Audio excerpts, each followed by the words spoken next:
चंपावत में एक बड़ा हादसा होते होते टल गया है। टनकपुर में स्कूल बस नाले में बह गई और इस बस में ड्राइवर और क्लीनर सवार थे। मकामी लोगों ने दोनों को फिलहाल बचा लिया है।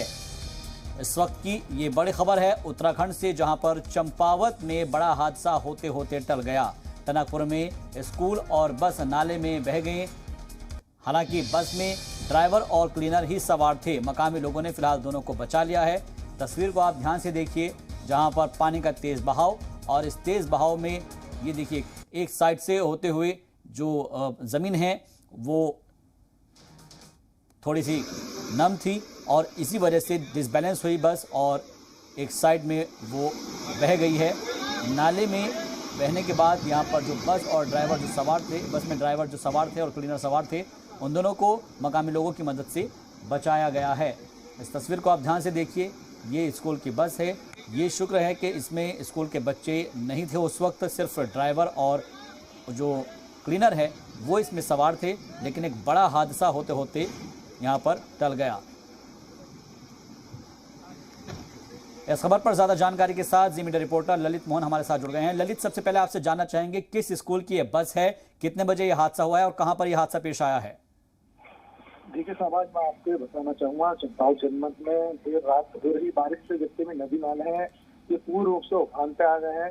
और ये टनकपुर जो क्षेत्र है वहाँ पे एमडीएम स्कूल है, उसकी ये बस थी जो कि सुबह बच्चों को लेने के लिए कोडायरी मार्ग है, वहाँ पे एक फालखड़ा गाँव पड़ता है, वहाँ गई थी। तो वहाँ उसी नाले के तेज बहाव की चपेट में आने से ये बस नाले में बह गई, जिससे कि एक तो बड़ी दुर्घटना होने से बचे। वाहन में बच्चे सवार नहीं थे, क्लीनर और खाली ड्राइवर इस वाहन में सवार थे, तो कहीं ना कहीं बड़ी घटना होने से एक बची है। और लगातार जो बारिश है इससे यहाँ के नदी नाले हैं पूर्ण रूप से जनपद के सभी उफान पे चल रहे हैं। जी ललित, एक चीज आपसे समझना चाहेंगे कि इस वक्त वहां पर मौसम का मिजाज कैसा है, क्या अभी भी बारिश हो रही है? और दूसरा ये भी हमारे नाज़रीन को बताइए, जो हमारे व्यूअर्स हैं, कि ये रास्ता कितना ज्यादा खतरनाक अब हो चला है। अगर कोई यहाँ से गुजरता होगा तो कम से कम वो पहले अलर्ट हो जाए। देखिए, आपको बताऊंगा, जो पौड़ागिरी मार्ग है, पौड़ागिरी धाम जो पड़ता है टनकपुर क्षेत्र में, यहाँ माता पौड़ागिरी का मंदिर है। लगातार यहाँ पे जो भी नदी नाले पड़ते हैं, तकरीबन 4-5 की तादाद से नदी नाले यहाँ पे पड़ते हैं पौड़ागिरी धाम पहुंचने तक। तो काफी जब भी बरसात का मौसम होता है तभी नदी नाले उफान पे आ जाते हैं। प्रशासन द्वारा इसमें अलग से एक एहतियातन पहले से अलर्ट जारी कर दिया गया है कि जो भी तीर्थयात्री हैं धाम में दर्शन के लिए ना आए, और जो स्थानीय लोग हैं अपने बच्चों जिनके जाते हैं उनको भी लेके आज इस घटना के बाद प्रशासन ने अलर्ट मोड में जारी किया है कि अगर नदी नाले उफान पे अगर हों तो इस दौरान कोई भी स्कूली वाहन या अन्य वाहन अपने नालों को पार करने के प्रयास ना करें। इसके अलावा इंतजामिया की तरफ से अभी इस पर कोई रिएक्शन आया है, कोई रद्दमल, या फिर स्कूल इंतजामिया की तरफ से, स्कूल एडमिनिस्ट्रेशन की तरफ से कोई बात? देखिए, जो आज का जो मुख्य कारण रहा, स्कूली कुछ बच्चे थे जो कि सेंट फ्रांसिस के बच्चे थे, उनके आज पेपर था, तो उन बच्चों को लेने के लिए वाहन वहां गया था, एग्जाम उनका छूट ना जाए इसको लेकर।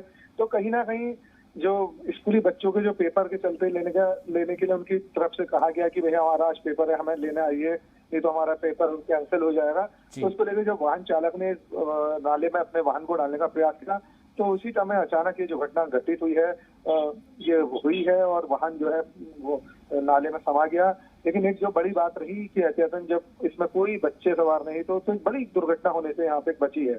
बड़ी दुर्घटना होने से बची है। लेकिन एक चीज और आपसे समझना चाहेंगे यहाँ पर कि जो बच्चे एग्जाम देने के लिए इस गाड़ी को बुलाए थे, इस बस को बुलाए थे, क्या उनका एग्जाम मुकम्मल हो चुका है या फिर इसकी वजह से, इस हादसे की वजह से वो अपना एग्जाम नहीं दे पाए?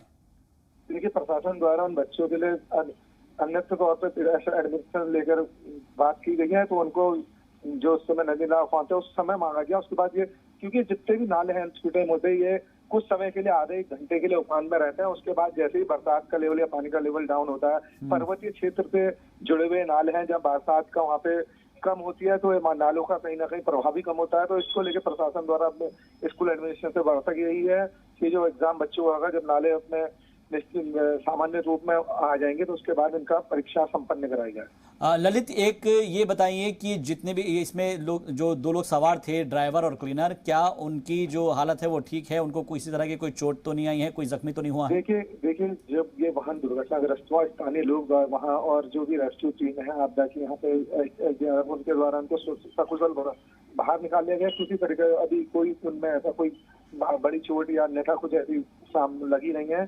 तो कहीं ना कहीं जो घटना है उसका मुख्य कारण यही रहा है कि तेज प्रवाह होने के बावजूद भी वो वाहन गया उसको और उसकी चपेट में आने से वो बह गया। जो जो ये रोड है जो हम देख पा रहे हैं कि बस यहाँ से गुजर रही है और नाला बराबर में है, और जैसे ही आगे बढ़ने की कोशिश करती है तो साइड में जो है एक तरीके से धंसनी शुरू होती है और फिर पलट जाती है। क्या इस रोड को लेकर जो इंतजामिया है, जो वहाँ का एडमिनिस्ट्रेशन है, उसी तरफ से कोई बात कही गई है कि यहाँ पर फिर से इसका निर्माण कराया जाएगा ताकि आइंदा से इसकी पुनरावृत्ति ना हो? क्योंकि अभी तो ये हादसा टल गया है, आने वाले वक्त में अगर कोई यहाँ से गुजरेगा तो उसके लिए हादसा हो सकता है। देखिए तकरीबन यहाँ पे 4 ऐसे बड़े गांव हैं, फालखेड़ा, गेंडाखाली, कुचौली गोद, और ये एक मुख्य जो ग्रामीण संपर्क मार्ग है इसको जोड़ता है। लंबे समय से इन लोगों के द्वारा पुल बनाने की, ओवरब्रिज बनाने की मांग भी की जा रही है। उनके द्वारा कहा गया है कई लंबे समय से कि यहाँ पे ओवरब्रिज का निर्माण करें जिससे भविष्य में हमारा संपर्क शहरी क्षेत्र जुड़ा है और इस तरह की घटनाओं से बचाया जा सके। तो कहीं ना कहीं प्रशासन ने इसके लेके सर्वे शुरू करा है, लेकिन अभी सर्वे तक ही कहानी अटकी है और जो पुल बनाने का निर्माण कार्य के लिए अभी लगता है थोड़ा और समय लगेगा इसको बनने में। बहुत बहुत शुक्रिया हमसे बातचीत के लिए। मजीद अपडेट के लिए ललित मोहन आपका।